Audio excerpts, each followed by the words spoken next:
Kabuki. चूंकि मैं ऐसे परिवार में पली और बड़ी हुई हूँ जहाँ पढ़ाई के साथ साथ खेलों और अन्य पारंपरिक लोक विधाओं को भी बराबर महत्व दिया जाता रहा है, अतः मेरा जुड़ाव गीत संगीत, अभिनय, नृत्य आदि से बचपन में ही हो गया था।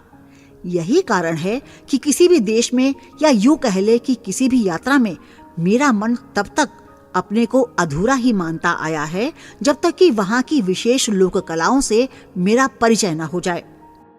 अब तक जापान से मेरा परिचय वहाँ के रहन सहन, तकनीकी प्रगति, राष्ट्र के प्रति भावना, लोक परंपराओं, शिक्षा इत्यादि से हो चुका था और स्वदेश लौटने का समय भी निकट आ रहा था।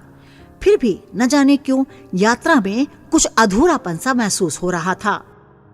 मैं होटल में शाम के समय विश्राम करते हुए कुछ जापानी पत्रिकाओं के पृष्ठ पलट रही थी, जिनमें छपे जापानी अक्षर तो समझ में नहीं आ रहे थे, किंतु चित्रों के माध्यम से ये अवश्य पता लग रहा था कि लेख जापान की लोक कलाओं, लोक नाटिकाओं और नृत्यों से संबंधित है। अकस्मात मेरी दृष्टि एक ऐसे चित्र पर पड़ी जिसमें कुछ कलाकार मंच पर अभिनय करते दिखाई दिए। यकायक समझ गई कि इस यात्रा में अपूर्णता का जो एहसास हो रहा था उसका राज क्या है। कुछ शेष रह जाने का जो खालीपन यात्रा के अंतिम चरण में अंतर को कचोट रहा था, उसने मेरी यात्रा को एक और दिशा दे दी। जापान की लोक कलाएं जिनमें वहां की संस्कृति दिख पड़ती, उसे देखने के लिए मेरा मन बेचैन था। मालूम पड़ा कि बुनुराको, नो और काबुकी जापान की 3 अत्यंत लोकप्रिय कलाएं हैं। बुनुराको कला बहुत पुराने समय से प्रचलित है और बहुत कुछ भारत के कठपुतली के तमाशे से मिलती जुलती है। यह 1980 के दशक तक प्रचलन में थी, लेकिन मनोरंजन क्षेत्र में आए क्रांतिकारी बदलाव ने इस पुरानी लोककला को प्रायः लुप्त कर दिया है।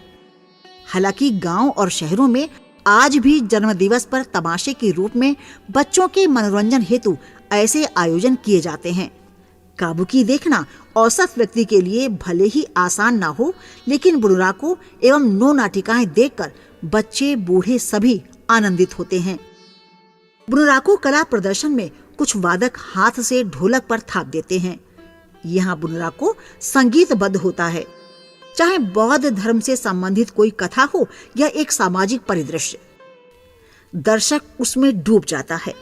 उसे लगता है कि वह एक कल्पना लोक में पहुंच गया है, जहां पात्र हैं, सूत्रधार है, संगीत है और अभिनय है, पर फिर भी सब कुछ स्वाभाविक और आंखों के सामने घटता दिखाई पड़ता है।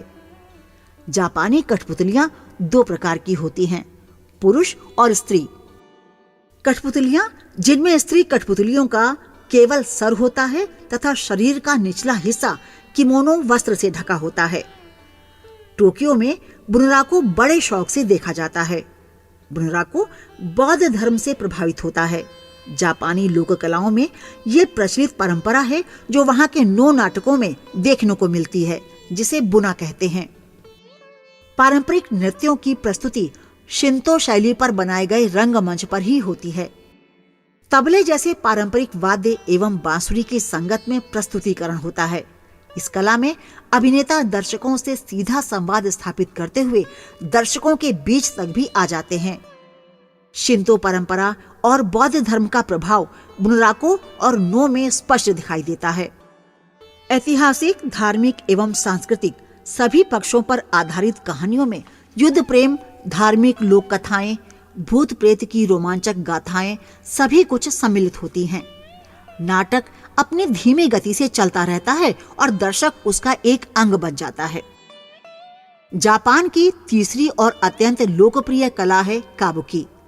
इसे थिएटर या मंचीय कला भी कह सकते हैं। प्रारंभ में काबुकी का विकास उपासना नृत्य से हुआ। आज इसे जापान की संस्कृति एवं परंपराओं की विविधताओं को दर्शाने का सबसे सशक्त माध्यम माना जाता है। जापानी रंगमंच के विविध तत्व काबुकी परंपरा से ही विकसित हुए हैं, परंतु ये कला वहां की रूढ़ियों से नहीं निकल सकी। इसका सबसे सीधा उदाहरण है कि काबुकी में महिलाओं की भागीदारी नहीं होती। एक दौर ऐसा भी था जब महिलाओं को इस प्रसिद्ध कला को देखने तक की अनुमति नहीं थी। स्त्री पात्र का अभिनय भी पुरुष ही करते हैं। रंगमंच के हल्के प्रकाश, हल्के कृत्रिम बादलों के मध्य स्त्री की भूमिका निभा रहे पुरुष नारी के मन के कोमल सौंदर्य तथा नारी व्यथा की ऐसी अविस्मरणीय भावपूर्ण प्रस्तुति देते हैं कि दर्शक ये मानने को विवश हो जाता है कि एक पुरुष भी नारी की संवेदना, उसके दर्द को अनुभव करने की क्षमता रखता है। काबुकी का मंचन देखना हर किसी के बस की बात नहीं। उसका टिकट एक औसत व्यक्ति के महीने भर के वेतन जितना होता है। काबुकी देख पाना अमीरों के लिए ही मुमकिन है। सारी रूढ़ियों और विरोधाभासों के बावजूद काबुकी का प्रस्तुतिकरण एवं भाव संवेदना की अदायगी आश्चर्यचकित करने वाली होती है। स्वाभाविक तथा बनावटी दोनों प्रकार के अभिनयों को अपने में समेटे हुए इस कला में संगीत तथा नृत्य का समन्वय कल्पना तथा सृजन की उस गहराई तक ले जाने की क्षमता रखता है जो सामान्य व्यक्ति के लिए सपनों के संसार जैसा है। स्वप्नों के इस संसार में रूबरू होने की इच्छा हमें थिएटर तक खींच लाई। लंबे समय तक चलने वाले जापान के इस परंपरागत रंगमंच की सजावट आश्चर्यचकित करने वाली थी। दर्शकों की बहुत अधिक भीड़ तथा भीड़ के बीच से होकर एक रास्ता बना था जो मंच और हॉल के पिछले हिस्सों को जोड़ता था। पूछने पर पता चला कि जापान में इस रास्ते को हनामिची कहते हैं। जिस मंच से कलाकारों की प्रस्तुति होनी थी उसे बुताई मवारी कहते हैं, जो कि एक घूमने वाला मंच था। इस मंच पर पर्दे लगे हुए थे जिन पर लाल, काली, भूरी तथा हरी धारियां थीं। तीव्र प्रकाश में इनकी शोभा देखते ही बनती थी। तभी मंच पर परंपरागत जापानी शास्त्रीय संगीत गायन वादन प्रारंभ हो गया, जो मंच के बाईं ओर उपस्थित कलाकारों द्वारा प्रस्तुत हो रहा था। वादन में एक विशेष वाद्ययंत्र का भी प्रयोग किया गया था जिसे शमीसेन कहते हैं। यह जापानी शास्त्रीय संगीत में प्रयुक्त होने वाला पारंपरिक वाद्य यंत्र है।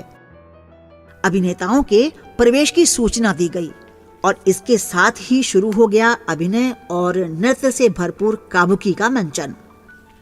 सारे कलाकार संगीत के साथ ऐसे थिरक रहे थे मानो वह उसके अंदर का स्वाभाविक संगीत हो। प्रत्येक कलाकार अपने अभिनय में पात्र के भिन्न भिन्न अंतर्भावों को जी रहा था। उनकी आंखों की भावपूर्ण भाषा प्रत्येक दर्शक से सीधा संवाद करती प्रतीत हो रही थी। यही कारण है कि काबुकी दर्शक के हृदय तल में गहरे उतरती चली जा रही थी। सभी मंत्रमुग्ध बैठे थे। सारे कलाकार सुंदर डिजाइनों वाली वेशभूषा धारण किए हुए थे। मेकअप में बालों की विदेशी विग का प्रयोग भी था। काबुकी के कथानक इतिहास लिए जाते हैं। कथानक वीर पुरुषों की गाथाओं और बौद्ध धर्म की कथाओं पर आधारित होते हैं।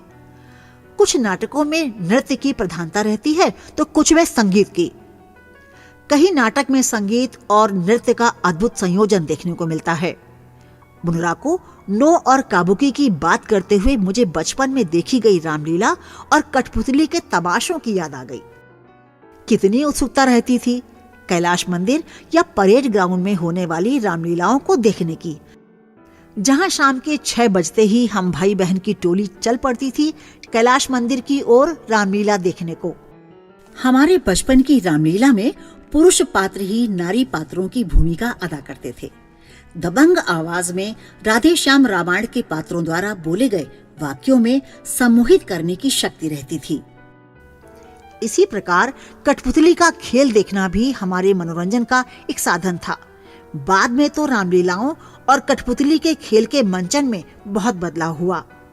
उनके दर्शक वर्ग की रुचि में बढ़ोतरी होती गई। आज भी हर शहर, हर गांव और मोहल्लों में रामलीलाएं और कठपुतली के खेल होते हैं।